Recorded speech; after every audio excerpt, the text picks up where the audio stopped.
नमस्कार। यह है किस्सा कहानी और मैं मंजीत ठाकुर आपको सुना रहा हूं भारत के गांव और ग्रामीण जीवन पर आधारित सर्वश्रेष्ठ उपन्यास देहाती दुनिया, जिसे लिखा है शिव पूजन सहाय ने। आज सुनिए इसका चौथा खंड, जिसका शीर्षक है दारोगा जी का चोर महल। तेरे दया धर्म ना तन में, मुखड़ा क्या देखे दर्पण में। मेरे दिन अब नहीं बहुरेंगे। भगवान ने मेरी किस्मत में न जाने क्या लिखा है। जब से आई हूं, चिड़िया का एक पूत भी इस आंगन में आने नहीं पाता। घर में अकेली बैठे बैठे जी उब जाता है। न सास, न देवर, न गोतनी, कोई भी तो नहीं। न आगे नाथ, न पीछे पगा। भगवान ने ओर से छोर तक चौका लगा दिया है। यही अभागा मेरी किस्मत में कोयल से लिखा गया था, सो आकर आखिर सिर पर पत्थर पड़ा है। आंगन में आता है तो देखकर रोए जल जाते हैं।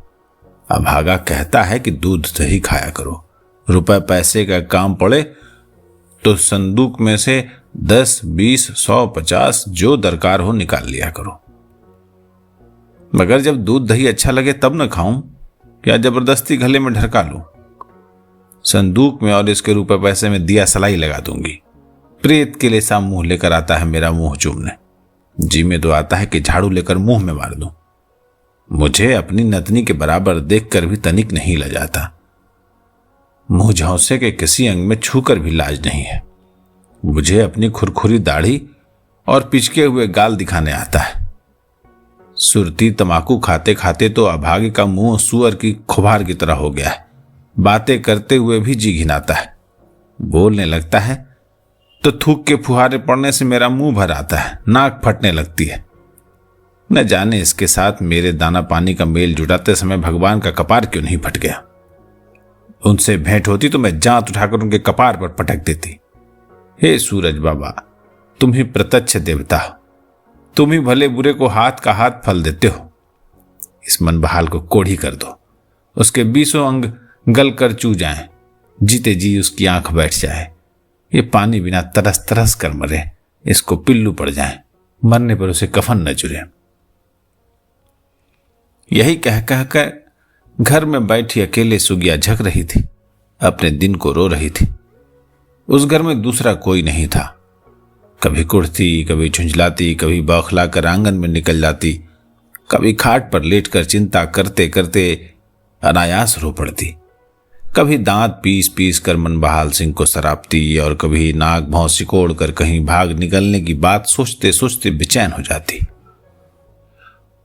उधर घर में सुगिया सिर धुनती और पछताती थी। इधर मर्दानी बैठक के चबूतरे पर गुदरी राय अपने बैलों को भूसा और खली मिलाकर सानी गोदता था। एक बैल अगर दूसरे बैल के नाद में मुंह लगा देता था तो गुदरी उसकी पूंछ हटकर 2 घूंसे लगाता था। एक हट्टे कट्टे हरे बैल को कोख में गुदरी ने ऐसा कसकर घूंसा मारा कि वो जीभ निकाल कर बैठ गया। उसके मुंह का कौर हलक के भीतर नहीं जा सका।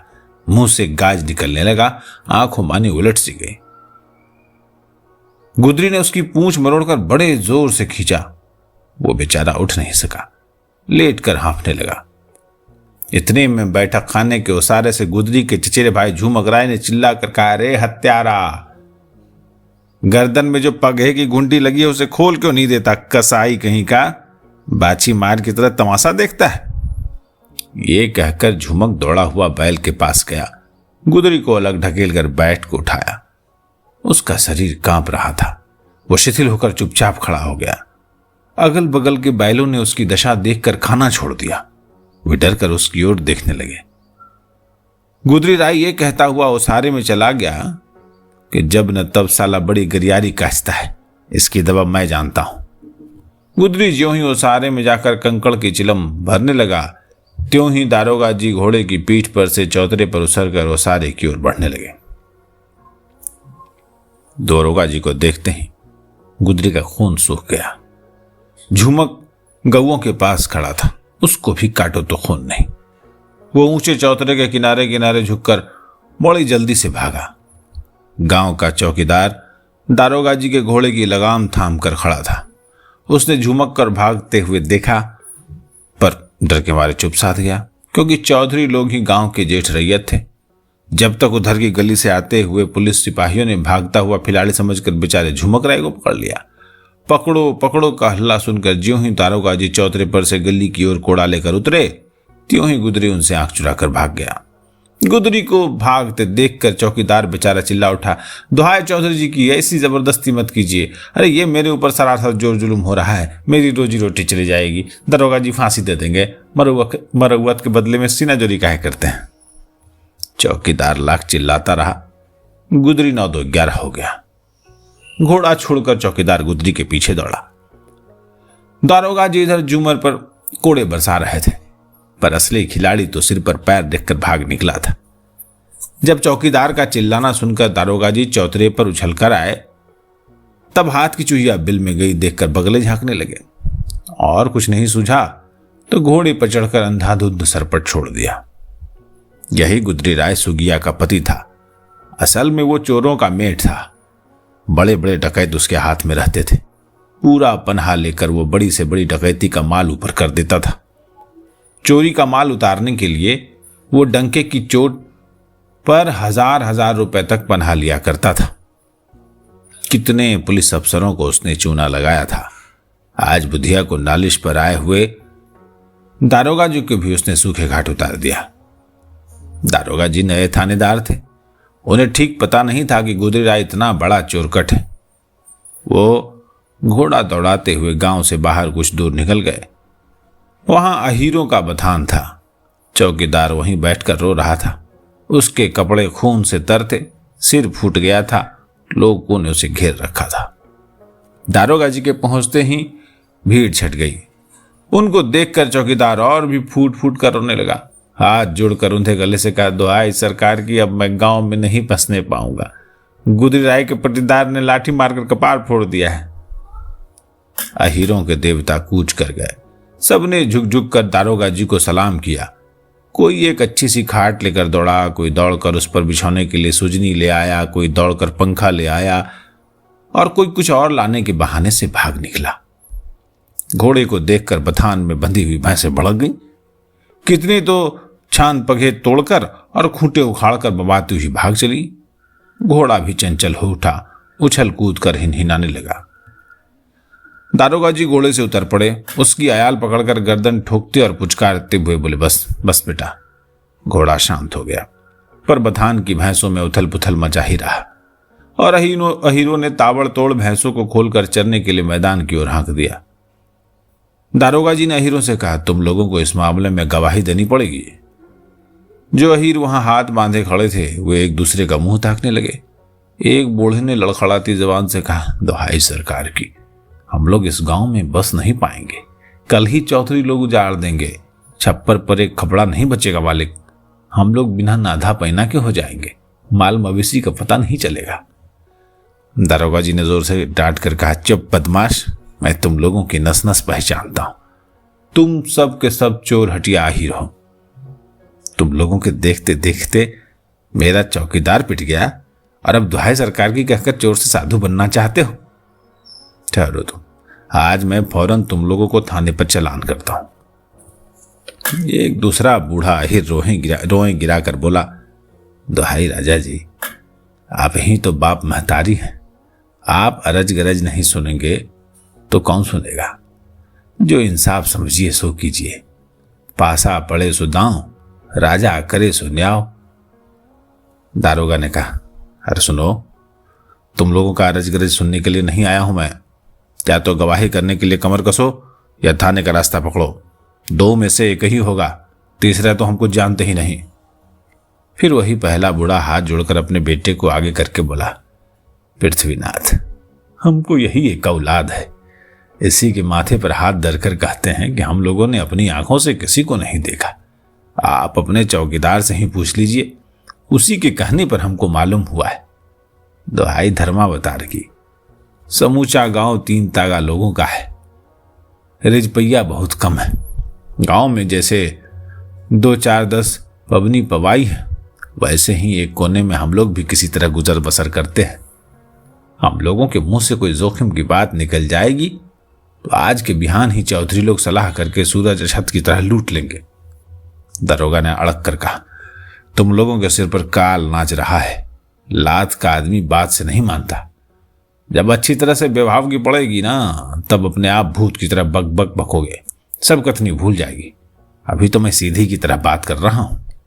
दूसरी बूढ़े ने कहा, सरकार का राज ही है। सरकार के हुक्म से हम लोग बाहर नहीं जा सकते। जाएंगे तो रहेंगे कहां?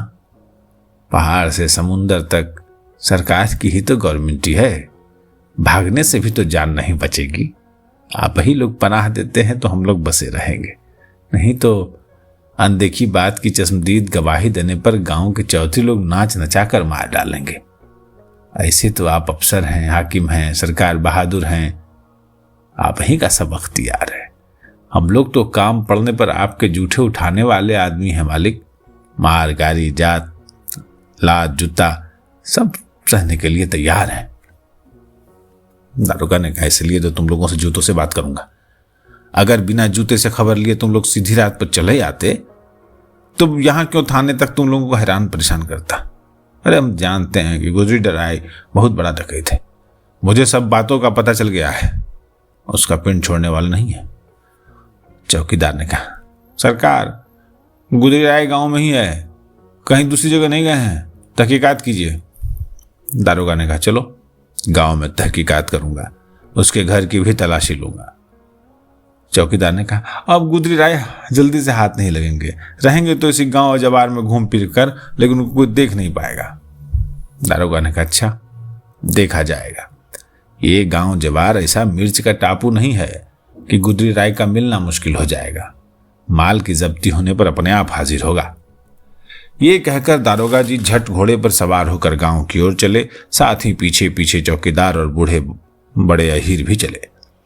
रास्ते में घोड़े को पीछे की ओर घुमाकर दारोगा जी ने जोरों से कहा, सब अहीरों को मेरे साथ थाना तक चलना पड़ेगा, नहीं तो सब पर बदमाशी चला दूंगा। पहले तो यहीं मारते मारते सबका चेहरा बिगाड़ दूंगा। दारोगा जी की बात सुनकर सब अहीरों का खून सूख गया। एक तो बेचारे बेकसूर फंसाए जाते थे, दूसरे गांव के बड़े आदमियों को मामलों में पड़ना उनके लिए खतरनाक था, और तीसरी बात उनके मन में दारोगा जी का बड़ा भारी डर भी समा गया। जब दारोगा जी गांव में बैठे तब देखा कि इधर उधर कानाफूसी हो चुकी है। उन्होंने यह भी अनुभव किया कि लोगों पर मेरे रोबदाव का प्रभाव नहीं है। कितने आदमी मिले पर कहीं सलामी नहीं दगी। कुछ लोग उन्हें देखकर आपस में हंसे भी।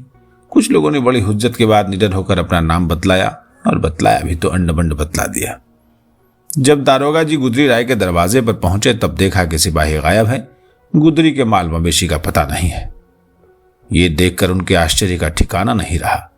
समझ गए कि गांव वालों की कारसाजी है। सोचने लगे, या तो सिपाहियों को मारपीट कर गिरफ्तार किया हुआ वो मुद्दालह जबरदस्ती छुड़ा लिया गया है, या असली मुद्दालह न समझकर सिपाहियों ने कुछ घूस लेकर उसे छोड़ दिया है। पर मेरे हुक्म के बिना ये कभी ऐसा नहीं कर सकते। दारोगा जी का पहला अनुमान ठीक निकला। गांव वालों ने सिपाहियों को खूब गोधन कूटा था, उनसे मुद्दालह को भी छीन लिया था, और वे बेचारे जान छुड़ाकर भाग गए थे। दारोगा जी को यह हाल एक लड़के से मालूम हुआ। उसने हंसते हंसते ये भी कह दिया कि लोग दारोगा को मारने की तैयारी कर रहे हैं। लड़के की बात सुनकर दारोगा जी का माथा ठनका। उन्होंने झट घोड़ा ठोका और देखते देखते कई गोस उड़ गए। कान पूछ सटकाकर घोड़ा सर पर दौड़ा चला जाता था। इतने में सिपाही दिख पड़े। उन्हें देखते ही दारोगा जी ने घोड़े की लगाम खींचकर उसकी गर्दन पर जोर की थपकी लगाई। वो हाँफता हुआ खड़ा हो गया, मुंह से गाज फेंकने लगा, देह पसीने पसीने हो गई। दारोगा जी का भी तालू चटक गया था। उन्हें देखते ही सिपाही रो उठे। एक तो रोते रोते ही घोड़े की लगाम थामकर उसे टहलाने लगा, दूसरा अपने शरीर पर लाठियों के घाव दिखलाने लगा। दारोगा जी ने घबराहट के साथ कहा, कंठ सूख रहा है, पहले थोड़ा पानी पिलाओ। जो होनी थी सो हो चुकी, परवाह नहीं, देख लूंगा। सिपाही ने कहा, भी थोड़ी देर तक ठंडे हो लीजिए सरकार, ठहर कर पानी पीजिएगा, नहीं तो कलेजे में लग जाएगा। गरमाए हुए आए हैं, पोखरे का पानी पीते ही खांसी हो जाएगी। दारोगा ने कहा, क्यों, आसपास कहीं कोई कुआं नहीं है? तालाब का पानी मुझे नुकसान हो जाएगा। सिपाही ने कहा, कुआं तो पास ही है, लेकिन लोटा डोरी नहीं है, लोगों ने मार कर छीन लिया। अच्छा, मैं अपने पेड़ में पगड़ी में पेड़ की पत्तियां बांध कर जल निकालता हूं। आप मेरे साथ वहां तक चलने की तकलीफ कीजिए, क्योंकि उससे यहां तक पानी नहीं आ सकता। दारोगा जी ने कुएं पर जाकर जल पिया और बरगद के साए में जाकर लेट गए। जो सिपाही घोड़े को टहला रहा था उसे बुलाकर बरगद की जड़ में एक तरफ घोड़े को बंधवा दिया। फिर दोनों सिपाहियों से ब्यौरेवार हाल सुनाने के लिए कहा। वे एक के बाद दीगरे कहने लगे। पहला ने कहा, जिस वक्त हम लोगों ने एक लड़के से आकर कहा कि गुदरी राय के एक पट्टीदार ने चौकीदार को बड़ी मार मारी है और गोजी लगने से उसका सुर खुल गया है, उसी वक्त हम लोग समझ गए कि ये गांव जो है बड़ा खड़जंत्री है, यहां से टल जाने में ही खैरियत है। जिस आदमी को हम लोगों ने पकड़ा था उसका एक भाई गोजी भांसता हुआ चलाया और अंटसंट बकने लगा। जब उसकी गर्मी सही नहीं गई तब हम लोग भी गर्मा गए। दोनों ओर से आधे घंटे तक खूब गर्मा गर्मी हुई। इतने में उसने गोजी चला दी। मैंने अपने सोटे पर उसकी गोजी रोककर सोटा चलाया। संयोग बिगड़ा हुआ था, मेरे हाथ से सोटा छूट पड़ा। फिर तो वो बाग हो गया, दनादन लाठी चलाने लगा। मैं भागकर ओसारे में चला गया, वो भी मेरे पीछे पड़ गया। ओसारे तक में घुसकर मेरे साथ बाजने लगा। एक तो खिलाड़ी जवान, दूसरे गुस्से से भरा हुआ, तीसरे अपने गांव में था, चौथे कंचनी मारकर पहले ही झगड़ा करने के लिए सजग होकर आया था। मेरा तो जिंदगी भर का पाला हुआ सोटा जब हाथ से छूट गया तभी मैं समझ गया कि आज विधाता बाम है। अगर मेरा वो दुखभंजन मेरे साथ होता तो मैं कितनों की खोपड़ी रंग देता। उस सोटे को एक लड़का उठाकर ले भागा। मैं तो बस ताकता ही रह गया। उसे उठा लेने के लिए मुझे झुकना पड़ता। मैं इस डर से नहीं झुका कि ऊपर से लाठी हन देगा तो वहीं का वहीं पसर जाऊंगा। सोटे को मैंने दूध पिला पिला कर लाल किया था। उसमें ऐसी गुप्ती थी कि अगर वो मेरे हाथ में होता तो उसी जगह कितनों की लाश गिरा देता। दारोगा ने कहा, चाचा तुम चुप रहो, इसको कहने दो। तुम दोनों का बयान सुनकर मैं इस मामले को नए सांचे में ढालूंगा। गांव वालों को नंगा नाच न नचाया तो याद रखेंगे, जिंदगी भर नहीं भूलेंगे। वो भी जानेंगे कि किसी दरोगा से काम पड़ा था। अगर मैं गांव वालों को करवा कोपी न कर दूं तो आज से मेरे जनेऊ को तांत समझना। दूसरे ने कहा, अगर ऐसा नहीं कीजिएगा तो हम लोगों की पुलिस की नौकरी कौड़ी की 3 हो जाएगी दरोगा जी। मामूली राह चलता आदमी भी हम लोगों को मार बैठेगा। रास्ता चलना कठिन हो जाएगा। इस गांव में तो मालूम हुआ कि सरकार का राज ही नहीं है। इधर इनके साथ आसामी का भाई बाजने लगा, इधर मेरे साथ खुद आसामी ही भिड़ गया। हाथापाई होते होते उसने छीना झपटी में मेरा डंडा छीन लिया, मगर मैंने उसका गट्टा नहीं छोड़ा। इतने में एक दूसरा आदमी बजरबोंग जैसी लाठी लेकर दौड़ आया। तब तक मैंने इनको धोबी पछाड़ खाकर गिरते देखा। बस झटपट आसामी छोड़कर मैं इनकी मदद के लिए लपका। सोचा इनको छुड़ा लेने पर मैं भी अकेला नहीं रहूंगा, और अगर हम दोनों लटकर खड़े हो जाएंगे तो किसी की लाठी छीनकर भी बहुतों को घायल कर डालेंगे। लेकिन पीछे से जो बजरबोंग लेकर दौड़ा आया था उसने और आसामी ने भी ऐसा सरियाकर मुझे मारा कि मैं मुंह के बल वहीं गिर पड़ा, इनके पास तक भी नहीं पहुंच सका। जब हम दोनों 2 जगहों पर गिर गए तब एक बूढ़े ने आकर हम लोगों की जान बचाई। फिर हम लोगों का पांव वहां नहीं जमा, वहां से छूटे हम लोग यहीं जाकर बैठे, मगर चोट मालूम नहीं हुई थी। अब अंग अंग दुख रहा है, थाने तक जाने की हिम्मत नहीं हो रही, रास्ते में डेग देने की इच्छा ही नहीं हो रही। यहां तक तो जान के खौफ से किसी तरह भाग आए, आगे के लिए अब फाल नहीं उठ रहा। दारोगा ने कहा, तुम लोग यहीं ठहरो, मैं घोड़े पर जाता हूं। थाने पर पहुंचते ही फौरन कोई तेज इक्का भेजूंगा, उस पर तुम लोग आराम से चले आना। तब तक चौकीदार भी पीछे से आ जाएगा, उसको भी साथ में लेते आना। पहले मेरी वर्दी पेटी फाड़कर इस तालाब में डाल दो और मेरे कपड़े लत्ते भी नोच चोंच कर फाड़ डालो। मैं बड़े साहब को अपनी दुर्दशा दिखलाऊंगा, उनसे किसी तरह हुक्म लेकर कल या परसों तक इस गांव पर जरूर छापा मारूंगा। सिपाहियों ने दारोगा जी के कहने के मुताबिक ही काम किया। उनके कपड़े लत्ते चिथड़े कर डाले, वर्दी पेटी के टुकड़े कर करके तालाब में डाल दिया। घोड़े पर सवार होकर दारोगा जी ने एड़ी लगाई। घोड़ा हवा से बातें करने लगा। थाने में पहुंचते देर नहीं लगी। उन्होंने उसी समय एक इक्कावान को पकड़ मंगाया, उसे सख्त ताकीद करके हुक्म दिया कि फौरन जाकर सिपाहियों को थाने में लेकर आओ। उधर इक्कावान इक्का लेकर रवाना हुआ। इधर दारोगा जी ने चारपाई पकड़ी। थाने में तहलका मच गया। पुलिस के बड़े साहब खबर पाते ही दौड़े आए। मजिस्टर साहब भी घबराए हुए दौड़े। कोट बाबू और इंस्पेक्टर साहब भी दफ्तर छोड़कर पैरगाड़ी दौड़ाते हुए आए। तमाम सनसनी फैल गई। दूसरे ही दिन दलबल के साथ बड़े साहब ने उस गांव पर छापा मारने के लिए कूच किया। गांव वालों को उड़ती हुई खबर मिली कि आज हरवा हथियार के साथ पुलिस इस गांव पर छापा मारने के लिए आ रही है। सारे गांव में घर छोड़कर भागने की कानाफूसी होने लगी। स्त्रियां घबरा उठी। जैसे मेघनाद की आवाज़ सुनकर देवलोक में हड़कंप मच गया था, वैसे ही गांव में पुलिस के खौफ का जबरदस्त तूफान आ गया। किसी ने किसी से सलाह तक न पूछी। सब अपनी जान ले लेकर भागे। बेटे ने माँ बाप को, भाई ने भाई को, मित्र ने मित्र को, नौकर ने मालिक को और बाप ने बेटे को छोड़ दिया। पर बहनें अपने भाइयों को, बहुएं अपने पतियों को और माताएं अपने पुत्रों को गांव में ही घूम घूम कर ढूंढती हुई रह गई।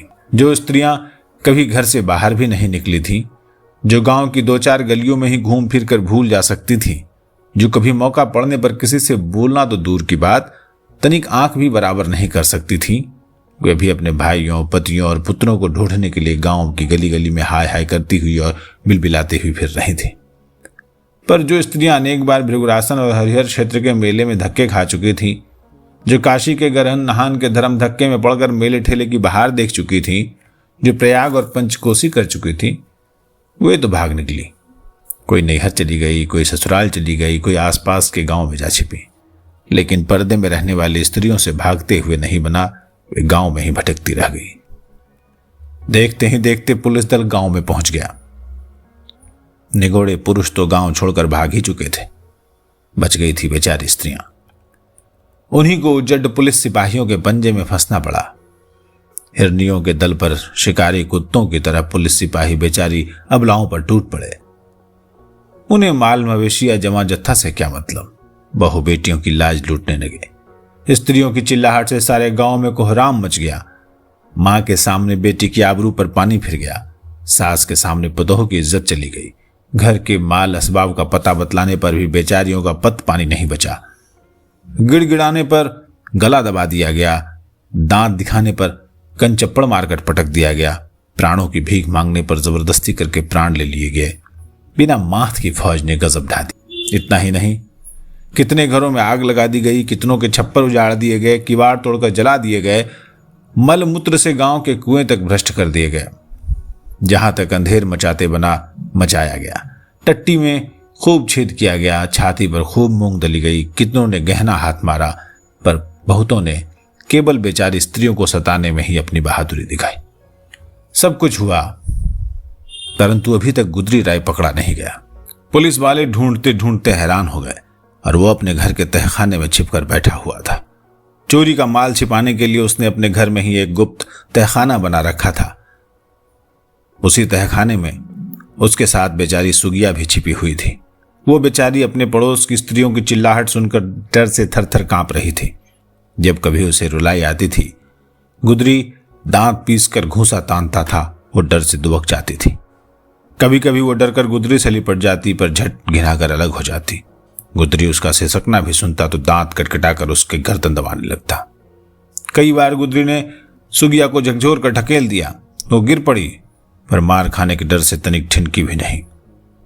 सुलोचना के साथ पाताल में विराजते हुए मेघनाथ की तरह सुगिया के साथ गुदरी राय तहखाने में बैठा हुआ था।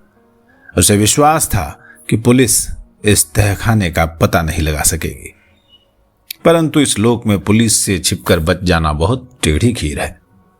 पुलिस केवल भूलोक का ही नवग्रह नहीं है, पाताल की भी डाकिनी है।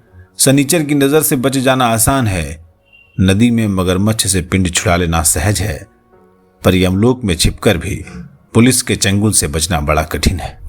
जब पुलिस को पता लग गया कि असल आसामी का घर यही है, तब ताला तोड़कर वो भीतर समा गई। पहले खुद दारोगा जी घर में बैठे, घर के कोने कोने तक की तलाशी ली, पर गुदरी राय का पता नहीं लगा। अब सिर्फ एक घर बाकी था, पर उस घर में संडास के सिवा अगर कुछ और था तो घोर दुर्गंध और अंधकार भी ऐसा कि सुई तक न समा सके। दारोगा जी रुमाल से नाक बंद किए उस संडास वाले अंधेरे घर में भी घुस गए। उसका दरवाजा इतना छोटा था कि धनुही की तरह कमर झुकाकर उनको अंदर जाना पड़ा। अब तक बेचारे ने कहीं किसी देवता के मंदिर के सामने भी इस तरह सिर नहीं झुकाया था, पर संयोग ऐसा कि सिर भी झुका तो संडास के सामने। बेचारे की कमर दुख गई, मगर भीतर जाने पर भी उन्हें कुछ सूझ नहीं पड़ा। वज्रमूर्ख के हृदय में भी शायद ही वैसा अंधकार हो। हां, अगर कहीं हो तो हिंदू विधवा की आंख के सामने वैसा अंधार हो सकता था। सचमुच ऐसा गाढ़ा अंधकार था कि दारोगा जी को अपना हाथ तक नहीं सूझ पड़ा। दुर्गंध से नाक फटी जाती थी। लवेंडर से बसा हुआ रूमाल भी दुर्गंध की लहर रोक नहीं सका। बेचारे ऊब कर बाहर निकल आए। बहुत झुंझला कर बोले, लालटेन जलाकर खाना तलाशी लो। उफ, बदबू के मारे सिर चकरा गया। छी, न जाने किस पाप के फल से आज नरक झांकना पड़ा। खैर, लालटेन जलाई गई। दारोगा जी लालटेन के साथ फिर उस घर में घुसे। एक कोने में उन्हें एक गड्ढा दिखाई पड़ा। वो घास पुआल से ढका हुआ था। दारोगा जी की आज्ञा से कांस्टेबलों ने गड्ढे के अंदर से घास पुआल निकालकर संडास के मुंह पर डाल दिया। संडास बंद होने के बाद भी दुर्गंध विशेष कम तो नहीं हुई, क्योंकि बरसों से उस घर की हवा तक में दुर्गंध भर गई थी। मारे बदबू के सबका सिर घूमने लगा। लालटेन के सहारे खूब गौर से देखने पर उस गड्ढे में एक छोटा सा दरवाजा देख पड़ा, पर उसके अंदर भी गाढ़ी अंधियारी के सिवा और कुछ नजर नहीं आया। बड़ी हिम्मत करके 4 सिपाही लालटेन के साथ उसके भीतर घुसे। लालटेन की रोशनी अंधकार के उस गहरे समुद्र में बिल्कुल एक छोटी सी किश्ती के समान थी। सोंटाधारी सिपाही स्याही के समुद्र में उस छोटी किश्ती के सहारे आगे बढ़ने लगे। बड़ा लंबा चौड़ा तहखाना था। सिपाहियों ने चारों ओर टटोल कर डाला, कहीं कुछ नहीं मिला। एक कोने में दीवार के अंदर खोदकर एक आदमी के सोने बैठने के लिए एक छोटी सी खोखली जगह बनाई हुई थी। उसी में सटक कर बैठे हुए 2 आदमियों को सिपाहियों ने अलग ही से देख लिया। स्याही के उस अथाह समुद्र में बेचारी मछली की गर्दन दबाए हुए एक डरावने घड़ियाल को देखकर सिपाही चौंक पड़े। तब तक सुगिया को छोड़कर गुदरी राय सिपाहियों पर बड़े जोर से झपटा। उसके हाथ में कटार थी। तहखाने की छत बहुत नीची होने के कारण सिपाही सोटे नहीं चला सके। रोशनी की वो छोटी सी किश्ती धक्का लगते हैं स्याही के समुद्र में डूब गई। सिपाही बेचारे अथाह समुद्र में पड़ गए। सुगिया की घिघी बन गई। चारों सिपाहियों को घायल करता हुआ गुदरी राय तीर की तरह बाहर निकल गया। सिपाहियों की चिल्लाहट सुनकर बाहर के दरवाजे पर खड़े हुए दारोगा जी होशियार हो गए। वो कांस्टेबलों और चौकीदारों के साथ हर भा हथियार से लैस होकर बड़ी चौकसी से खड़े थे। भीतर से लाठी और कटार लेकर निकलते ही गुदरी राय ने जोर से ललकार कर दारोगा जी पर वार किया। एक ही लाठी में बेचारे का सिर खुल गया। वो अचेत होकर गिर पड़े। गुदरी राय गोजी चलाने में बड़ा करकस था। वो इसलिए कभी लाठी लेकर नहीं चलता था कि क्रोध में अगर किसी पर लाठी चल गई तो नाहक हत्या होगी। उसकी लाठी की मार बड़े बड़े जबरदस्त सांड भैंसे भी नहीं सह सकते थे। चालीसा लग जाने पर एक बार उसने पेड़ की एक मोटी डाल को अपनी लाठी के एक ही वार से मार गिराया था। बड़े बड़े लठैत उसको उस्ताद मानते थे। बुढ़ापे में भी वो बड़ा जबरजंग लठधर था। जब वो छरक छरक कर गोजी भांजने लगा तब उसके हाथ की सफाई पर कांस्टेबलों और चौकीदारों की आंख तक न ठहर सकी। पर दारोगा जी की खोपड़ी को छुतिए घड़े की तरफ फूटते देखकर वे गुदरी राय पर एक साथ ही टूट पड़े। एक आदमी के लिए तो एक ही आदमी काफी होता है। बेचारे गुदरी पर एक साथ 20 आदमी टूट पड़े। देहाती आंगन काफी लंबा चौड़ा था। उसमें गुदरी कभी कभी खलिहान लगाकर दौरी भी कर लेता था। वही चक्राबीह की लड़ाई ठन गई। जब दारोगा जी ने देखा कि गुदरी ने कई खोपड़ियां रंग डाली हैं और कई खोपड़ियों को रुई की तरह धुन डाला है, तब उन्होंने उसे डराने के लिए अपने खरीते से तमंचा निकालकर आसमानी दाग दी। पर इससे भी जब उसकी आंच कम नहीं हुई, तब उसने घबराकर अपनी जान के डर से उसे गोली मार दी। बेचारा वहीं ढेर हो गया। उसकी आंखें टंग गईं। बित्ते भर का आग उगलने वाला तमंचा इतने बड़े लठबाज को ले बीता। सुगिया का सुहाग मिट गया। बड़ी वीरता दिखाने के बाद गुदरी राय खेत रहा। गिर जाने पर भी बेचारे की बड़ी दुर्गति हुई। जैसे बड़े भाग्य से मिली हुई टटकी लाश को गीध और कुत्ते नोच डालते हैं, वैसे ही कांस्टेबलों और चौकीदारों ने उसकी दुर्दशा कर डाली। दारोगा जी अपने बूट की ठोकर से उसके 2-4 बचे खुचे दांत भी तोड़ डाले गए, परंतु इन पीड़ाओं को सहने से पहले ही गुदरी राय के प्राण पखेरु उड़ गए थे। वो बूढ़ा था सही, पर इस बुढ़ौती में भी गांव जवार वाले उसका लोहा मानते थे। अगर इस समय भी वो खुले मैदान में होता तो उसकी पीठ में धूल नहीं लगने पाती। बहुतेरों को खाट पर लदकर अस्पताल जाना पड़ता। कितनी मांगे धुल जाती, कितनों का अंग भंग हो जाता। फिर भी जिन पर उसकी भरपूर लाठी बैठी, वे उठकर पानी नहीं पी सके, अस्पताल का मुंह नहीं देख सके। यहां तक कि जिन्हें उसकी एक भी लाठी लगी थी, वे भरमुंह मिट्टी लेकर उठे थे। तहखाने से निकले हुए घायल सिपाहियों ने जब दारोगा जी से उसके अंदर बैठी हुई एक स्त्री का पता बतलाया, तब उन्होंने फिर से रोशनी जलाने की आज्ञा दी। इस बार 2 लालटेनें जलाई गई। आगे आगे दारोगा जी तहखाने में बैठे, उसके पीछे पीछे कई कांस्टेबल भी चले। सबके हाथों में नंगी तलवारें थी, पर वो भरा भराया पिस्तौल लिए हुए थे। सिपाहियों ने कोने में उन्हें उंगली के इशारे से उस स्त्री को दिखलाया। उन्होंने दोनों लालटेनों को कुछ ऊपर उठवाकर बड़े गौर से देखते हुए डपट के साथ कहा, यह औरत नहीं, मर्द है। इसको पकड़कर बाहर निकालो। अगर वार करेगा तो फौरन गोली मार दूंगा। गोली का नाम सुनते ही सुगिया चिल्ला उठी। दारोगा जी आवाज से पहचान गए कि यह औरत है। सोचा शायद यही गुदरी की स्त्री सुगिया है, जिसको मनबहाल ने बेचकर बुधिया को धोखा दिया है। और अगर यह सचमुच सुगिया ही है तो अच्छा शिकार हाथ आया है। सिर फूटने के दर्द की दवा मिल गई। बुधिया की दोनों छोटी लड़कियों की तरह यह भी खूबसूरत होगी। सिपाहियों को अलग रहने की आज्ञा देकर क्रोध से दांत पीसते हुए सुगिया के पास गए। लंबी सांस खींचकर रोती हुई सुगिया का घूंघट उठाते हुए उन्होंने कहा, तू कौन है रे? सीधी तरह बाहर निकल, नहीं तो कोड़ों से मारते मारते बेहोश कर दूंगा। सुगिया ने बड़ी दीनता से सिसकते सिसकते सिर नीचा कर लिया। उन्होंने उसका जूड़ा पकड़कर जोर से झकझोरते हुए उसका मुंह अपनी आंखों के सामने किया। उस समय सुगिया की आंखें बंद थी, उसके होठ कांपते थे। लालटेनों की धीमी रोशनी में भी उसके गोरे मुंह पर पड़ी हुई पसीने की बूंदें नजर आती थी।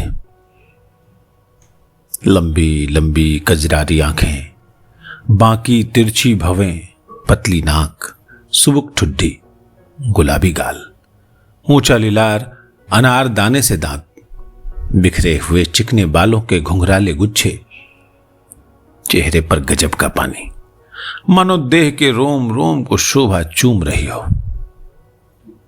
रात के मुंदे हुए सुंदर कमल सा मनोहर मुखड़ा देखकर दारोगा जी का मन हाथ से निकल गया। क्रोध काफूर हो गया। सिपाहियों ने अलग से ही कहा, हुजूर, आपको ये हरामजादी आपसे सीधी नहीं होगी। हमको हुक्म दीजिए, घोंटा पकड़कर घिसियाते हुए आंगन में ले जाएंगे, कसकर 4 सोंटे जमाएंगे, सारा पाखंड घुस जाएगा। अगर आंखें नहीं खोलती तो खींचकर 2 थप्पड़ जमाइए महाशय, आपसे आप आंखें खुल जाएंगी। नखड़ा काच रही है। सिपाहियों की बातें सुनते ही सुगिया ने अपनी आंखें खोल दी। आहा, उसकी शरबती आंखों में लाज, डर, संकोच और दीनता के बड़े चुटीले भाव भरे हुए थे। दारोगा जी तो तस्वीर बन गए। उनकी आंखें कामना के कुंड में तैरने लगी, लालसा की लहरों के साथ खेलने लगी। सिर के घाव का दर्द भूल गया। मंत्र की बंधे हुए विषधर की तरह वहीं के वहीं खड़े रह गए। उसका जूड़ा उनके हाथ में था। उसकी सलोनी सूरत उनकी आंखों में खुबी थी। सुगिया की आंखें मौन भाषा में उसके दहलते हुए दिल की बातों का पता बताती थीं और दारोगा जी की आंखें उसकी आंखों की मुग्धता का प्रसाद दे रही थी। दारोगा जी के हृदय में बैठी हुई लालसा राक्षसी सुगिया के सतित्व के खून से अपना खप्पर भरती थी और सुगिया की आंखें दया की भीख मांगने के लिए उनके सामने अपनी झोली का मुंह फैला हुए थी। पर भीख दे कौन? लाज का लंपट लुटेरा क्या दया की भीख देता है? जान का गाहक क्या जीवन का दान देता है? खून का प्यासा क्या दया का शीतल जल पिलाता है? नहीं। जिसके घर में खेती नहीं होती वो क्या अन्न से भिक्षुक की झोली भरता? जिसकी अंटी में दाम नहीं क्या वो भिक्षुक के फैलाए हुए हाथ पर कुछ देने के लिए हाथ उठाता है? कभी नहीं। दारोगा जी के किसी पुष्ट में दया की खेती नहीं हुई थी। उनके पिता पटवारी थे। पटवारी भी कैसे? गरीबों की गर्दन पर अपनी कलम टेने वाले। उनकी कलम की मार ने कईयों की कमर तोड़ दी थी। कितने बिना नाधा पहना के हो गए थे। कितनों का देश छूट गया था। कितनों के मुंह के टुकड़े छीन गए थे। फिर दारोगा जी से और दया से क्या सरोकार? घोड़ा अगर घास से दोस्ती करे तो खाए क्या? और भला भेड़िया कहीं भेड़ों पर दया करता है? काली जी का पुजारी कभी बकरों पर दया दिखाता है? जो भी हो, सुगिया ज्यों ही तहखाने से बाहर लाई गई त्यों ही उसने गुदरी की लाश देखी। चिल्लाकर रोती हुई उस लाश की ओर दौड़ी और उस पर लोट लोट कर रोने लगी कि हाय राजा, मुझे अकेली छोड़कर कहां चले गए? हाय, तनिक बोलो मेरे राजा। दारोगा जी ने उसका हाथ पकड़कर झटके से पास ही के घर में ढकेल दिया और डांट कर, चुप रह हरमजादी, नहीं तो अभी गोली मार दूंगा। सुगिया ने रोते और गिड़गिड़ाते हुए कहा, मार दो गोली, ले लो जान, अब मुझे भी इन्हीं के साथ मरने दो। जी कर क्या कर। अरे बहन चोद। सुगिया ने रोते और गिड़गिड़ाते हुए कहा, मार दो गोली, ले लो जान, अब मुझे इन्हीं के साथ मरने दो। जी कर क्या करूंगी? जैसे मरूं वैसे मारो। पैर छूकर हाथ जोड़ती हूं, जल्दी मार डालो। बार बार इसी तरह कहते कहते सुगिया पागल सी हो गई। उसके सिर से आंचक खिसक गया। देह की सुध-बुध नहीं रही। एक सुर से रटने लगी, मुझे मार डालो, अब जी कर क्या करूंगी। उसकी हालत देखकर दारोगा जी दंग हो गए। उन्होंने दांत पीस कर डांटते हुए कहा, मेरे सामने पतिव्रता होने का ढकोसला मत कर। बूढ़े के लिए बेकारी होती है। चल, तुझे बड़े बड़े जवान मिलेंगे। छिनाल की तरह नखरे मत कर। तू जैसी छोकरियों के दबाव में खूब जानता हूं। तेरे रोने का मतलब मैं खूब समझता हूं। अरे घबराती क्यों है? थाने में चल तो सही। जितना खून मेरे सिर से निकला है उतना ही तेरे कलेजे से निकालूंगा। यहां त्रिया चरित्र का पोथा मत पसार, वहीं चलकर प्रपंच दिखाना। इतने पर भी सुगिया डरी नहीं। उसने पगली की तरह अपना पेट दिखाते हुए कहा, लो कलेजा काट लो, खून चूस लो, सिर उतार लो, आंखें निकाल लो। अब देखा नहीं जाता। सुहाग भाग ले ही चुके, प्राण भी ले लो। जल्दी मुझे मार डालो या मुझे ही सिर पटक कर मर जाने को मत रोको। पैरों पड़ती हूं, मौत के भीख मांगती हूं, मेरा गला धरकर दबा दो। नहीं तो जैसे मांग में आग लगाया वैसे ही मेरे कपड़ों में भी आग लगा दो, जल मुरूंगी। मुझे मरने से क्यों रोकते हो? छोड़ो, बाहर निकल ले दो। मैं कुएं में डूब मरूंगी, पेड़ पर चढ़कर कूद पड़ूंगी, जैसे होगा जान दूंगी, फांसी लगाऊंगी, जहर खाऊंगी। इसी तरह विलपती और बकती हुई सुगिया उठकर घर के बाहर निकलने लगी। दारोगा जी ने फिर उसका हाथ पकड़कर जोर से झटका दिया। वो झोंका खाकर धड़ाम से गिर पड़ी।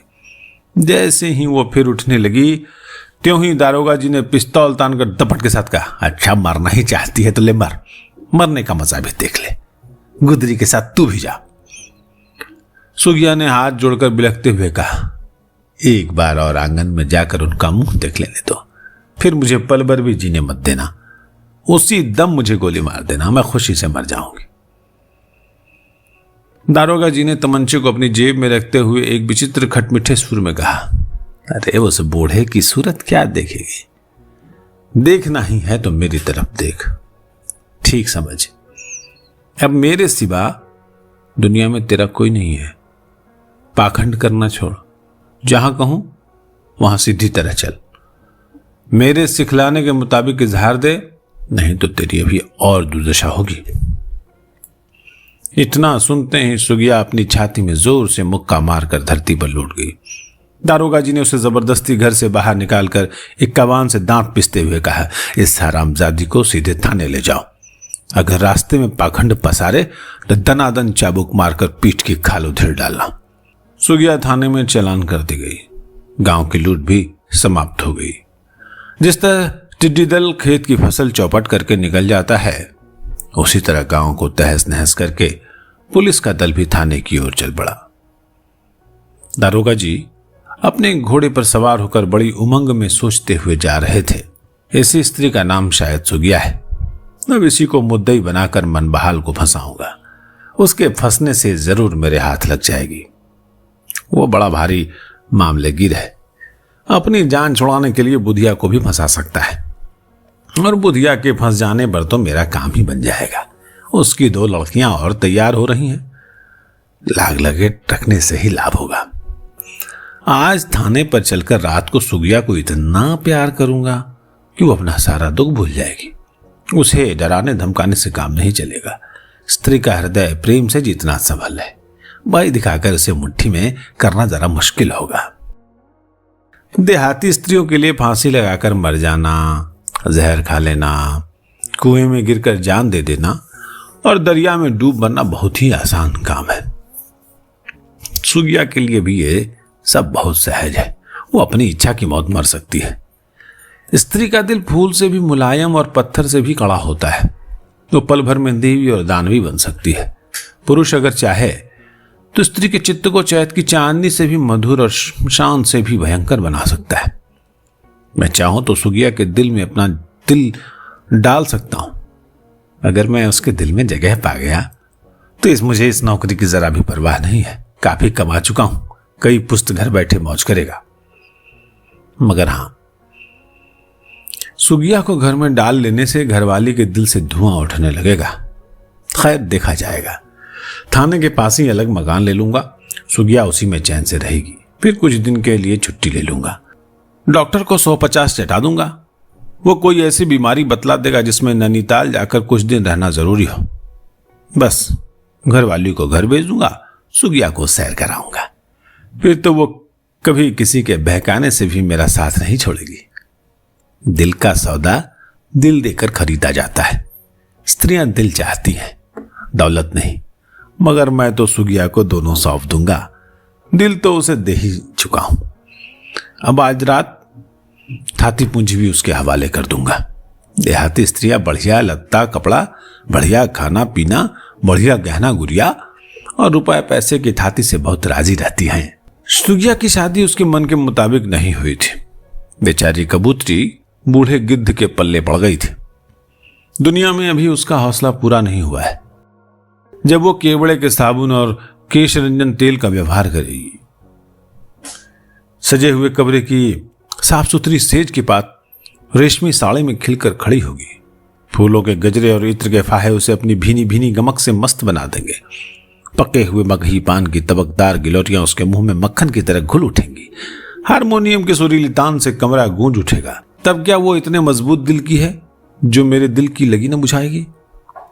हां, इधर 2 बार रोज तक मेरे यहां सुगिया का दिल नहीं लगेगा, पर जब वो मुकदमे के झमेले में पड़ेगी तब तो अपने से आप मेरे पैर पकड़ेगी। हथकड़ी और जेल का भय दिखलाने पर तो वो मेरे पैर की जूती बन जाएगी। पिछले साल माघ की अमावस पर जो गंगा नहाने का मेला लगा था और उसमें भटकती हुई जो देहाती स्त्री मेरे थाने में लाई गई थी, वो भी तो पहले बहुत रोती सिसकती रही। मगर अपने खास कमरे में ले जाकर जब मैंने उसे मिठाई खिलाई, पान के बीड़े खिलाए, मीठी मीठी बातें की, इत्र सुंघाया, कुछ रुपए थमाए, तब वह अपने से आप अपने घर द्वार की सुध बोल गई। लवेंडर की खुशबू ने उसको मतवाली बना दिया। पान और इत्र ने मानो उसको सोते हुए हौसले को जगा दिया। आधे ही घंटे में वो लालसा की उमड़ी हुई नदी बन गई। उसके नेत्रों में एक प्रकार का चमकता हुआ रस भर आया। उसके रोंगटे खड़े हो गए। उसकी वो शिथिल भुजाएं, वो मदभरी अलसाई आंखें क्या कभी चित्त से उतर सकती है? आज बहुत दिनों के बाद वैसा दिन देखने को मिला है। आज आबकारी के दरोगा को खत लिखकर 1 नंबर की मुहरदार बोतलें मंगवाऊंगा। सिर के घाव का दर्द भी कम होगा और सुगिया भी 1-2 प्याले पीकर रंग दिखाएगी। यहां एक दिन रंग जमा कि फिर रंग भंग होने का संदेह सदा के लिए मिट जाएगा। अभी तो सुगिया डरी हुई है। जब वो अच्छी तरह यह समझ जाएगी कि मैं नरक से निकलकर सचमुच स्वर्ग में ही चली आई हूं, तब अपने आप ही रोना धोना भूल जाएगी। कल ही कल मैं उसे अच्छी तरह जचा दूंगा कि गुदरी के मरने से तुम्हारा भाग्य खुल गया। बेचारी ज्यों ही बाहर आई, बूढ़े बंदर के पाले पड़ गई। मन की मन में ही रह गई। अब तो मैं उसकी सारी उमंगें उभार दूंगा। उसे दुनिया के ऐश बाग की हवा खिलाने भर की देर है। फिर तो ऐसा रंग कटेगा कि जिसका नाम। ऐसी ही तरह तरह की बातें सोचते और हवाई मंसूबे बांधते हुए दारोगा जी थाने में पहुंचे। घोड़े से उतरते ही पूछा, वो औरत कहाँ है? पहरेदार ने सलाम करते हुए कहा, अंदर बैठी है हुजूर, हुक्म हो तो हाजिर करूं। दारोगा जी ने नाक मुंह चढ़ाकर कहा, रामजादी को फौरन मेरे कमरे में हाजिर करो। इतना कहकर कोट उतारते हुए वो अपने कमरे में चले गए। आराम कुर्सी पर लेट गए। नौकर बूट के फीते खोलने लगा। फिर मोजे उतारे, पेटी खोले और पतलून छोड़कर धोती पहनते पहनते जोर से बोले, अभी तक हरामजादी मेरे सामने नहीं आई। अरे कोई सिपाही है? घसीट लाओ यहां, अभी सब छिनाल छत्ती से झाड़ दूंगा। एक सिपाही जबरदस्ती सुगिया को पकड़ लाया और धीरे से ये कहते हुए दारोगा जी के कमरे में ढकेल दिया कि गौने की आई नई बहू की तरह लजाती क्यों? जाओ रुपए में 3 अठन्नी बनाओ। सुगिया गिरते गिरते संभल कर खड़ी हुई। डर के मारे एक कोने में खड़ी होकर सिसकने लगी। लजाकर बेचारी काठ हो गई। नौकर चिलम भर लाया। दारोगा जी ने कहा, पखाने में पानी रख दे और किवाड़ बंद करके बरामदे में बैठ, बाहर से पंखा चल। 2-4 कश तमाकू पीकर दारोगा जी ने चुटकी बजाकर इशारे से सुगिया को अपनी तरफ बुलाया। वो थर्रा उठी, बड़ी दीनता से उनकी ओर देखने लगी। सक पका गई। उसके पैर उसे संभाल नहीं सके। पसीना हो आया, वहीं बैठ गई। दारोगा जी धीरे धीरे उठे और उसके पास आकर बैठ गए। बोले, कल तुझे कचहरी में चलना होगा। कटघरे में खड़ा होकर इजहार देना पड़ेगा। रात भर हवालात में बंद रहना पड़ेगा। अगर तू सच्ची बातें नहीं बताएगी तो जेल जाना पड़ेगा। जेल की चक्की पीसते पीसते तू मर जाएगी। वहां जौ और बाजरे की सूखी रोटियां मिलेंगी। तेरे ये लंबे लंबे बाल काट दिए जाएंगे। धोती की जगह सिर्फ जांघिया पहननी होगी। टाट का एक फटा टुकड़ा सोने के लिए मिलेगा। लोहे की थाली और टीन या जस्ते का लोटा खाने पीने के लिए मिलेगा। एक ही तंग और अंधेरी कोठरी में दिन रात बंद रहेगी। उसी में पखाना, पेशाब और सोना बैठना। तू तो उसी नरक में सड़कर मर जाएगी। अगर मेरी बात मानकर तो मुझे अपना सच्चा बयान दिखा दे तो तेरा बाल भी बांका नहीं होगा। सुगिया कुछ नहीं बोली, रोती ही रही। दारोगा जी ने फिर बड़े ढंग से कहा, तुझे बचा लेने का जिम्मा मैं लेता हूं, मगर एक बात मैं पहले ही कह देना चाहता हूं। इस मामले में अगर कहीं तेरी रिहाई हो गई और मेरे कहने के मुताबिक काम करती जाएगी तो रिहाई ही रिहाई है। तो तुझे मेरे साथ ही रहना पड़ेगा। तू जो खाएगी, जो पहनेगी, जो खर्च करेगी, सब मैं दूंगा। मेरी सारी कमाई की मालकिन तू होगी। देख, ये पलंग, ये संदूक, ये सारा असबाब, रुपए, पैसे, कपड़े, लत्ते, सब कुछ तेरे हाथ में रहेगा। तेरा ही दिया हुआ सब खाएंगे और पहनेंगे। जो ये सिपाही आज तुझ पर शेर हो रहे हैं ना, ये तेरे सामने सियार बनकर रहेंगे। इतने पर भी सुगिया चुप ही रही। दारोगा जी ने सोचा अब कौन सा ढंग निकालूं।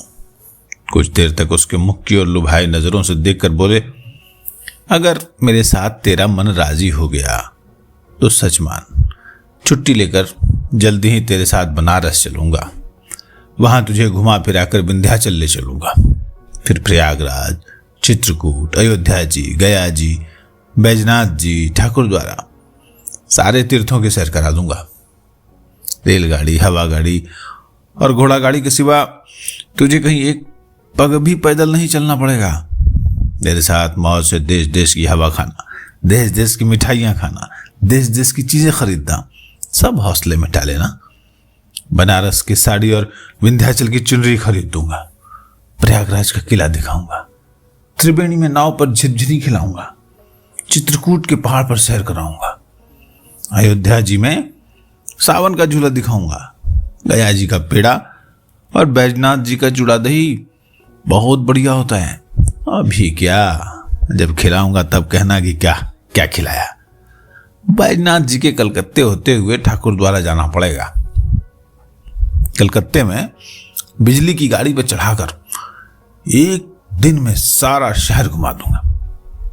हवा गाड़ी पर चढ़ाकर किले के मैदान की हवा खिलाऊंगा, बाग बाजार का रसगुल्ला और मीठा संदेश सब चखवाऊंगा। अरे वहां का रसगुल्ला इतना बढ़िया होता है कि मुंह में डालते ही गल जाता है। बंगाली मिठाई तो तूने कभी खाई नहीं होगी, खाकर देखना, मुंह से नहीं छूटेगी। बंगाली की पहाड़दार साड़ी बहुत अच्छी होती है। बढ़िया से बढ़िया देखकर तेरे लिए शांतिपुरी साड़ी खरीद दूंगा, फिर ठाकुरद्वारे में समुंदर की बहार दिखलाऊंगा। अगर तू कहेगी तो बंबई भी ले चलूंगा, सब करूंगा तुम्हारे लिए, मगर तू करने देगी तब ना। जहां सुंदरता और युवा अवस्था का सराहनीय संयोग होता है, वहां प्रायः भोग विलास की इच्छा भी प्रबल होती है। सुगिया बड़ी सुंदरी और नवयुवती थी। वो कभी बग्घी, फिटन, मोटर या रेलगाड़ी पर नहीं चढ़ी थी। कभी उसे एकांत में किसी शौकीन नवयुवक से रस भरी बातें करने का अवसर भी नहीं मिला था। उसकी लालसाएं गुदरी के सुने अंधेरे घर में कई बार बुरी तरह तड़प चुकी थी। उसका मन कई बार आंसुओं की बरसात में संसार की वासनाओं के साथ झूला झूल चुका था। उसके कितने मनोरथ कई बार कोरी कल्पना की हाट में खाली हाथ घूम चुके थे। जब तक वो गुदरी राय के घर में रही, दिन रात झंकते हुए ही बीता था। उसे देख देख कर गुदरी राय की उमंगे भले ही तरंग मारती थी, लालसाएं खूब लहर लेती थी, पर गुदरी को देखकर उसका दिल बैठ जाता था। उसके रोए गिर जाते थे, उसकी नाक सिकुड़ जाती थी, खोपड़ी के पिल्लू कुलबुला उठते थे। दारोगा जी ने ऐसा चारा फेंका कि मछली का मन चंचल हो उठा, पर उसे चारे में लगी हुई अंकुशी की खबर नहीं रही। सुगिया के हृदय में सोई हुई वासनाएं चौंक कर जाग पड़ी, जैसे हाहाकार सुनने से कच्ची नींद टूट जाती है। वो कहना चाहती थी कि अब तो मैं बेबस हो गई हूं, मेरा कुछ कहना न कहना बराबर है, पर यह कहने की इच्छा रहते हुए भी वो कुछ नहीं कह सकी। तूफान आने से पहले सन्नाटा छा जाता है। दारोगा जी जाति के कायस्थ, घूसखोरी बपौती, सनातन धर्म, नई उम्र, सुंदर डील डॉल, कसी हुई देह, ऐठी हुई कड़ी नोकदार मुझें, चमन की क्यारियों की तरह संवारे हुए बाल, आंखों पर सुनहरी कमानी का चश्मा, नाजुक मिजाज, शौकीन तबीयत, बोतल ढालने का चस्का, शोहदेपन का शौक, नस नस में शरारत भरी हुई, वासनाओं के पुतले और हर एक बाजी के काजी। सुगिया को चुप देखकर धीरे धीरे उसके हाथों को अपने हाथों में लेते हुए दारोगा जी बोले, तू एकदम चुप क्यों हो गई? चिंता की कोई बात नहीं, जितना भर मैं कहूं, अगर तू उतना भी करती चल तो तू जिंदगी भर मौज से रहेगी। बोल, मेरे साथ साथ रहना तुझे पसंद है? पसंद है?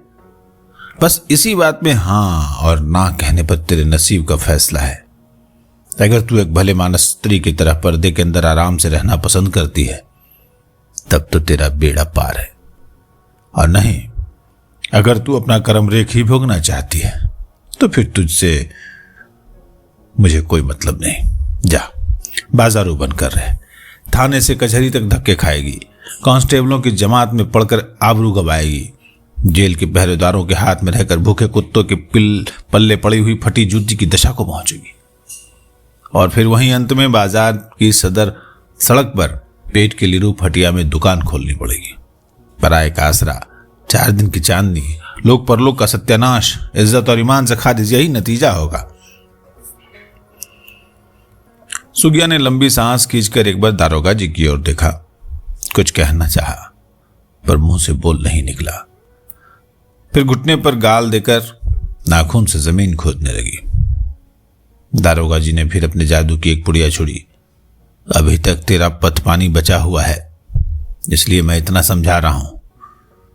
अगर तू बिगड़ैल होती तो मैं तेरी बात भी नहीं पूछता। मसला है ना कि जब बिगड़े तब सुघड़ नर, क्या बिगड़ेगा कोड़। और ये भी लोग कहते हैं कि मट्ठे का क्या बिगड़े, जब बिगड़े तब दूध। तो सुघर है, दूध है, मट्ठा या कोढ़ नहीं है। अगर तू कुरूपा होती तो दुनिया की आंख तेरी ओर नहीं उठती, मगर तू रूपवती है, सुंदर है, इसलिए दुनिया की आंखें तेरे पैरों में जंजीर डाल देंगी। एक पग भी चलना दूभर हो जाएगा।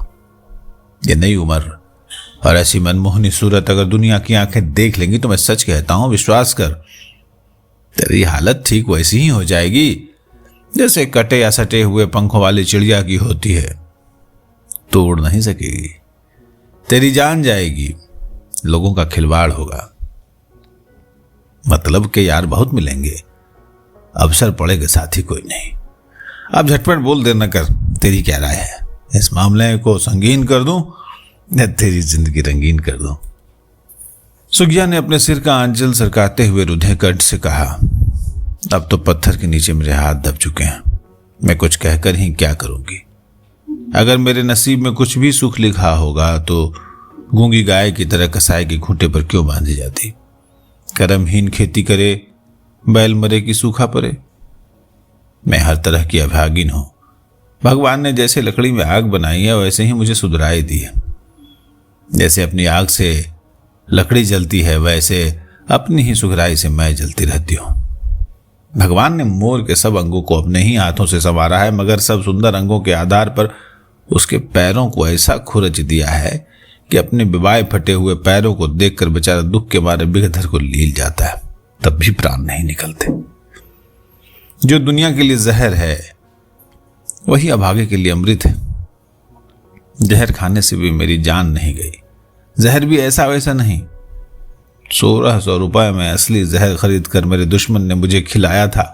मूर्छा तक नहीं आई, कपार भी नहीं बथा, मरना तो लिलार में लिखा ही नहीं। एक ही सुर में सुगिया इतना कह गई। कह चुकने पर उसकी आंखों से ढर ढर आंसू झर पड़े। दारोगा जी उसके हाथ पकड़े हुए उसे उठकर खड़े हो गए। उसे भी उठाकर खड़ा किया। चित्र में बसे हुए रूमाल से उसके आंसुओं को पोंछा, बड़े प्रेम से पलंग पर बिठाया। फिर कुछ देर तक सुगिया के मुख को ललचाई नजरों से देखते हुए दारोगा जी ने संदूक खोलकर धीरे से रुपए की थैली निकाली। थैली के साथ साथ कुंजियों के 3 बड़े बड़े गुच्छे उसके आगे रखकर बोले, आज से ये सब कुछ तेरा है। ये घर तेरा है, मैं तेरा हूं, और क्या चाहिए? जो कह सो हाजिर करूं। बेचारी भोली भाली सुगिया बड़ी दुविधा में पड़ गई। उससे कुछ कहते रह नहीं बना। थैली की तरफ अच्छी तरफ देखा भी नहीं। धीरे धीरे सरकती हुई पलंग से उतरकर नीचे बैठ गई। दारोगा जी झुंझला उठे। वो इतने अधीर हो गए कि एक पल भी 100 चौजुगी के समान बीतने लगा। उन्होंने उसकी बाह पकड़कर फिर पलंग पर खींच लिया। सुगिया का चेहरा तमतमा उठा। दारोगा जी भी दांत पीसने लगे। आंखें तरस कर बोले, आखिर तेरी क्या राय है? सीधी तरह बात मानेगी या मैं कोई दूसरी तरकीब करूं? बात मान, तुझे पछताना पड़ेगा। ऐसा हट मत कर कि तेरी जान पर आ बीते। सुगिया लंबी सांस खींच कर रह गई। उसके गोरे मुख पर पसीने की बूंदें झलकने लगी। संभल कर बैठने पर भी देह थरथरा उठी। छाती जोर से धड़कने लगी। आंखें भर आई। बड़ी दीनता से बिलख कर बोली, अभी मेरी मांग में खुली भी नहीं लगाई गई है, चूड़ियां भी नहीं फूटी हैं, आंसू भी नहीं सूखे हैं। आज का ही रंडापा है, हरा घाव है, कैसे क्या जवाब दूं?